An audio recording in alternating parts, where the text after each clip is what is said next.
When I was a kid, the Olympics felt like magic. Athletes weren't just competitors, they were proof that if you worked hard enough, you could inspire the whole world. Fast forward to today, and the reality is very different.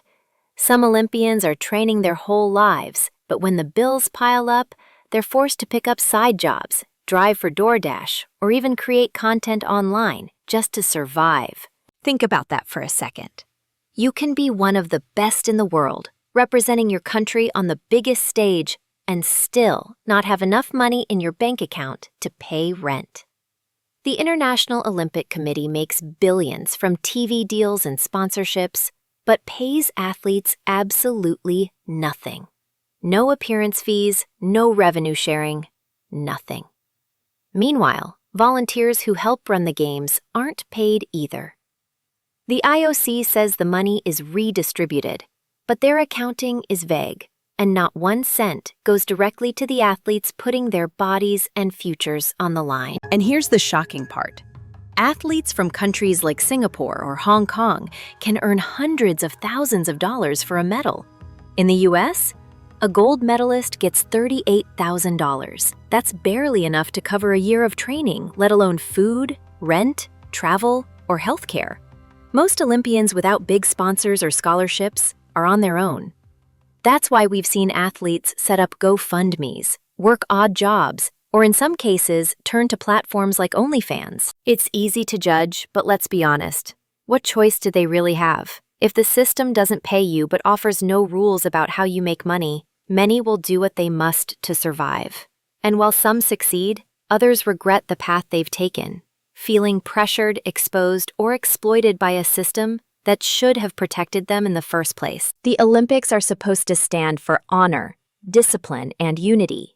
But when world-class athletes can't even pay rent while the IOC rakes in billions, something is deeply broken.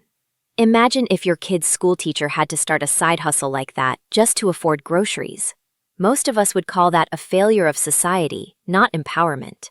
If we can spend trillions on wars and wasteful projects, we can afford to make sure Olympians, the people representing our country with pride, don't have to beg for donations or sell themselves online.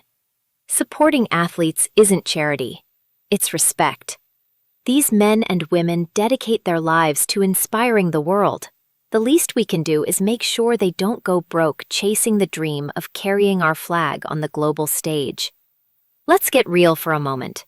Imagine spending 8 hours a day training, pushing your body to the limit, eating like a monk, skipping family events, sacrificing your social life, all for a shot at the Olympics. You finally make it. You're one of the few who get to represent your country. The cameras are flashing, the anthem is playing, and for that moment, it feels like the world respects you. Then you go home, and reality hits. Your rent is overdue, your fridge is half empty, and your bank account, maybe $20 left. This isn't a rare story. It's the norm for many Olympians. Some of them drive Uber at night after training. Some work at coffee shops. Some live off of donations from strangers online. And yes, some turn to adult content platforms because, honestly, where else is the money going to come from? The crazy part is, the International Olympic Committee doesn't pay them a dime.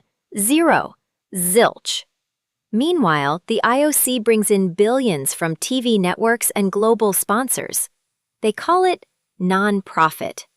They claim they redistribute the money. But ask yourself, redistributed to who?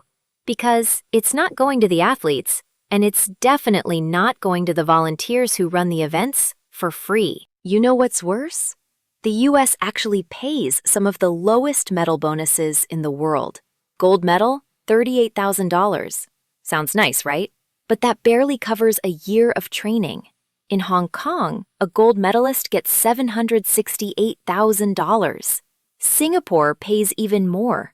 Those athletes can live comfortably, save money, and focus on their craft. Meanwhile, American athletes, some of the best in the world, are hustling side gigs just to chase their dreams. And I have to say this, when athletes are forced to beg for GoFundMes or sell their bodies online, It's not just their problem, it's our problem. Because the Olympics are supposed to represent unity, honor, and the best of humanity. Instead, they're starting to represent survival, exploitation, and hustle culture. Think about it. If a teacher in your neighborhood had to launch an OnlyFans because her salary couldn't cover rent, would you call that empowerment? Or would you say society failed her? So why do we accept it when it's Olympians, people we put on posters to inspire kids? This isn't about pity. It's about respect. Respect for people who dedicate their lives to representing our country. Respect for discipline, resilience, and sacrifice.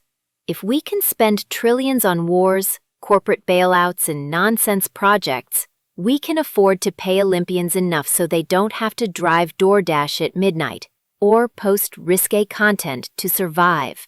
The truth is simple. The system is broken.